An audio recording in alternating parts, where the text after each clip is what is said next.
ഇന്ന് ഞാൻ ചെയ്യാൻ പോകുന്നത് വാഴയിലയിൽ മീൻ പൊള്ളിച്ചത്. അതിനായിട്ട് നമ്മൾ ഒരു മീനെടുത്ത് വെട്ടി വൃത്തിയാക്കി കഴുകി നമുക്ക് വരഞ്ഞെടുക്കാം. എന്നിട്ട് ഇതിനകത്ത് നമുക്ക് പുരട്ടാനുള്ള അരപ്പ് തയ്യാറാക്കാം. ഒരു ജാറെടുത്ത് അതിലേക്ക് കുറച്ച് വെളുത്തുള്ളി ഇട്ട് കുറച്ച് ഇഞ്ചി ഇട്ട് കൊടുത്ത് കുറച്ച് പച്ചമുളക്, കുറച്ച് കരിവേപ്പില, കുറച്ച് മഞ്ഞൾപ്പൊടി,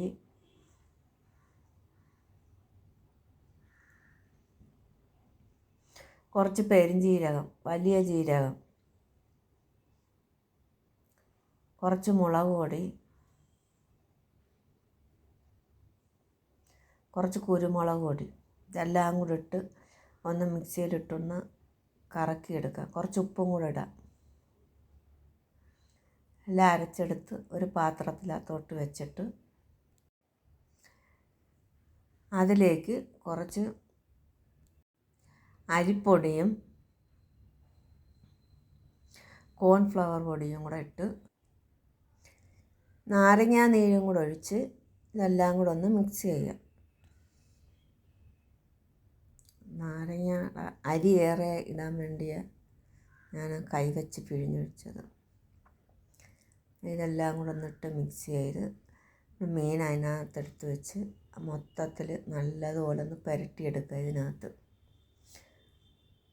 നമ്മൾ ഇച്ചിരി ആഴത്തിലൊന്ന് മുറിച്ചിട്ടുണ്ട്. അതിനകത്തെല്ലാം അരപ്പ് പുരട്ടി മിക്സ് ചെയ്തെടുത്ത് ഒരര മണിക്കൂർ കഴിഞ്ഞതിന് ശേഷം ഒരു പാത്രം വെച്ചിട്ട് കുറച്ച് വെളിച്ചെണ്ണ ഒഴിച്ച് രണ്ട് കരിവേപ്പിലയും കൂടി ഇട്ട് ഇതങ്ങോട്ട് ഇറക്കി വെച്ച് കൊടുത്ത് മറിച്ചിട്ട് അങ്ങോട്ടും ഇങ്ങോട്ടും മറിച്ചിട്ട് ഒരു മുക്കാൽ വേവാക്കി നമുക്ക് എടുക്കാം. വാഴയില വാട്ടി അത് മാറ്റി വയ്ക്കാം. എന്നിട്ട് നമ്മൾ ആ മീൻ വറുത്ത എണ്ണ ബാക്കി വന്ന എണ്ണയ്ക്കകത്ത് തന്നെ കുറച്ച് കരിവേപ്പില, കുറച്ച് വെളുത്തുള്ളി, കുറച്ച് ഇഞ്ചി, ബാക്കി വന്ന എണ്ണയിലാണ് നമ്മളിതെല്ലാം ചെയ്യുന്നത്. ആ എണ്ണ വേസ്റ്റ് ആവത്തില്ല അന്നേരം. അതിനകത്തോട്ട് തന്നെ കൊത്തി അരിഞ്ഞ് വെച്ച സവാള അതും കൂടി ഇട്ടൊന്ന് മിക്സ് ചെയ്യാം. ഉപ്പ് നമ്മൾ തുടക്കത്തിൽ ഇടണ്ട, ഉപ്പ് പിന്നെ ഇട്ടാൽ മതി. ഒന്ന് മൊരിഞ്ഞ് വേണം ഇതൊന്ന് വേവാൻ. കുറച്ച് പച്ചമുളക്,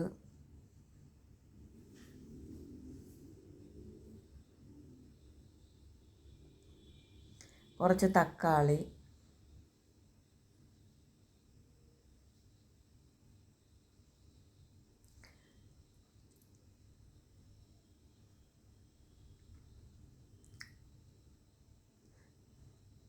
കുറച്ച് മുളക് പൊടി,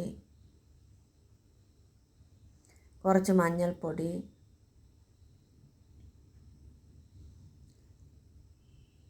കുറച്ച് ജീരകം, വലിയ ജീരകം, പെരുംജീരകം, കുറച്ച് കുരുമുളകും എല്ലാം കൂടി ഇട്ട് ഒന്നും കൂടെ മിക്സ് ചെയ്യാം. കുറച്ച് കറിവേപ്പിലയും കൂടി ഇട്ടിട്ടുണ്ട്. കുറച്ച് ഉപ്പ് ലാസ്റ്റ് ഇട്ടാൽ മതി. ഉപ്പ് നല്ലോണം കുഴഞ്ഞ് വന്നിട്ടുണ്ട്.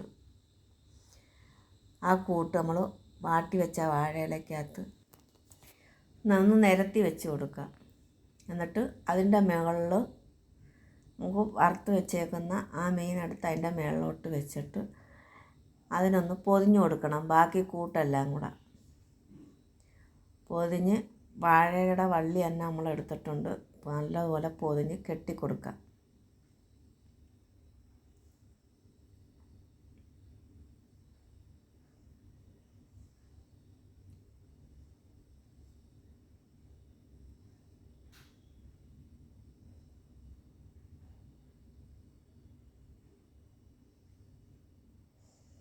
ഇത് കെട്ടിയിട്ട് ഒരു പാത്രം വെച്ചിട്ട് കുറച്ച് എണ്ണ ഒഴിച്ചു കൊടുക്കണം. കുറച്ച് മതി. ഇതിനകത്തുനിന്നൊരു ചെറിയൊരു വെള്ളം പോലെ ഊറി വരും. അതിനകത്തിരുന്ന് വെന്തോളും. ഉണ്ട് അടച്ച് വെച്ച് കൊടുത്താൽ ആ ഒരു ആവിയും കൂടെ തട്ടി നല്ലതുപോലെ വേവുന്നുണ്ട്. ഞാനൊന്ന് മറിച്ചും കൂടി ഇട്ട് കൊടുത്തിട്ടുണ്ട്. അപ്പുറം ഇപ്പുറമായിട്ട് നല്ലതുപോലെ വെന്ത് വന്നിട്ടുണ്ട്. ഇനി നമുക്കിതൊന്ന് എടുത്ത് തുറന്ന് നോക്കാം എങ്ങനെ ഉണ്ടെന്ന്. വാഴയില അങ്ങോട്ട് തുറന്നപ്പോഴത്തേക്ക് നല്ലൊരു മണം അടിക്കുന്നുണ്ട്.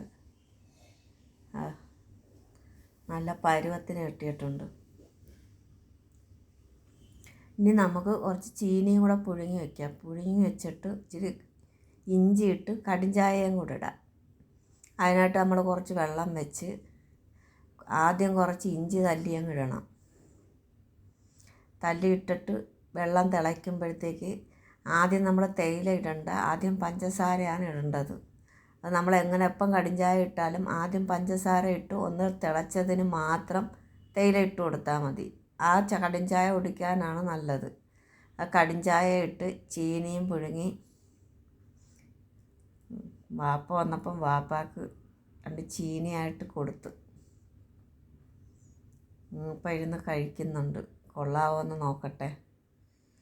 ടേസ്റ്റ് നോക്കിയില്ലല്ലേ. പിന്നെ ഞങ്ങളെല്ലാവരും കൂടെ അങ്ങ് കൂടിയിട്ടുണ്ട്. ചീനി വെക്കുമ്പം നമ്മളെപ്പോഴും ഇഞ്ചി ഇട്ട് കടുംചായ കുടിക്കുന്നത് ദഹനത്തിനൊക്കെ നല്ലതാണ്. അപ്പം ഞങ്ങളെല്ലാവരും കൂടെ കൂടി കഴിച്ച് തീർത്തിട്ടുണ്ട്. കണ്ടോ.